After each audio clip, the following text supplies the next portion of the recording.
दलितों को वेद पढ़ने और सुनने दोनों का अधिकार नहीं था। सुना है ये? सुना? ये भी सुना होगा कि अगर वो ऐसा करते पाए जाते होंगे तो उनके कान में शीशा पिघला के गर्म, भाई पिघलेगा तो हाईएस्ट टेम्परेचर पे पिघलेगा, वो कान में डाल दिया जाता था। ये भी सुना होगा इसके साथ। आपको भी बड़ी वितृष्णा हुई होगी कि कैसा होता था दलितों के साथ, हमारा देश कितना खराब था, लगा होगा ना। सबको पढ़ना, आजादी होनी चाहिए। भारत के पुराणों में, भारत की स्मृतियों में, भारत के वेदों में तमाम ऋषि जिन्होंने उनको गढ़ा है, रचा है, उसी वर्ग के प्रतिनिधि थे जिसके लिए बताया जा रहा वेद पढ़ना, धार्मिक ग्रंथ पढ़ना प्रतिबंधित था। वो लिख गए और ये बता रहे पढ़ने के प्रतिबंध। वाल्मीकि महाराज, वाल्मीकि जी क्या पहली राम कथा तो वही लेकर आए। वो तो ब्राह्मण नहीं थे, ठाकुर भी नहीं थे, विश्वामित्र भी ब्राह्मण नहीं थे। वेद के तमाम सूक्तकार हैं, ऋग्वेद के, अथर्ववेद के, सामवेद के, जो उस वर्ग से आते हैं ऋषि।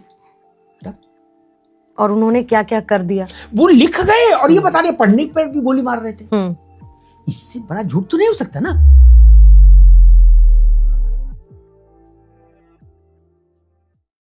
नमस्कार, एक पत्रकार भाई का वीडियो है, उसमें वो कहते हैं कि दलित ने वेद पढ़ी तो उनके कान में शीशा डाला जाएगा। और ये हिस्ट्री में जो कुछ बातें हुई है और ये दलित समाज मानता है, ये बात सच है। और बहुत ही, या मनुस्मृति बोलो, और ऐसे कुछ किताब है जिसमें ऐसे लिखा भी गया है। लेकिन ये भाई जो सवाल करते, उस सवाल से ऐसा लगता है कि ये बातें सच है या नहीं।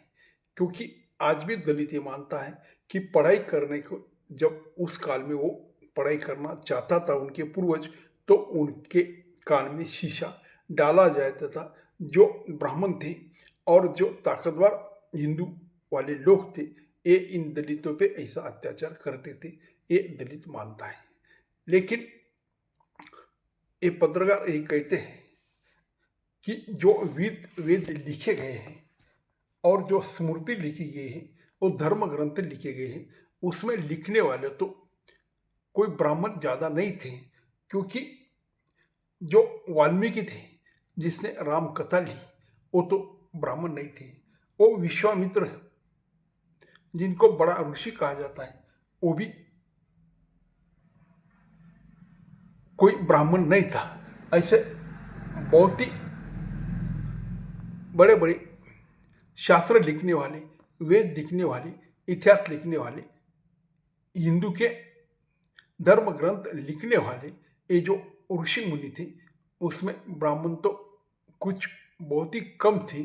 और ये जो कोली हो, जो माली हो, जो दलित वर्ग के भी कुछ लोग ऐसे थे कि जिसने ये श्रेष्ठत्व प्राप्त की, ऋषित्व उनको ही मिला। तो ये कहते हैं इतना बड़ा झूठ तो नहीं हो सकता। इनका मतलब है कि जब जिस ऋषि ने इस हिंदू धर्म की नींव रखी, इस ऋषि ने हिंदू धर्म के बड़े बड़े ग्रंथ लिखे, और वो ऋषि तो ब्राह्मण नहीं थे। फिर उस काल में ब्राह्मण ना होने की बात भी इनको लिखा पढ़ाई कैसे करने दी, क्योंकि इसने लिखा है तो लिखा तो फिर पढ़ा होगा। और ये कहते हैं कि जब कोई पढ़ाई करने को जाते थे तो उसके कान में शीशा डाला जाता था। भाई मुझे ऐसा लगता है कि ये काल मनुस्मृति के बाद में आया होगा। नहीं, ऐसा नहीं, क्योंकि पेशवाई में बहुत से आज का इतिहास है, वहाँ पे दलितों की बहुत बुरी हालत थी और दलितों पे अत्याचार हुए थे। तो उसमें कोई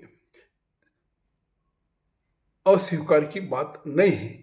लेकिन ये पत्रकार कहते हैं वो भी सच है कि जब 3 तो 4 हजार साल पहले वेद लिखे गए होंगे, रामायण महाभारत लिखा गया होगा, तब ये जाति प्रथा इतनी कड़ी नहीं थी, उसमें बहुत सी ढिलाई थी। और जिनको चाहे वो ब्राह्मण से दलित और दलित से ब्राह्मण हो सकते थे। यही इसका कारण होगा। नमस्कार।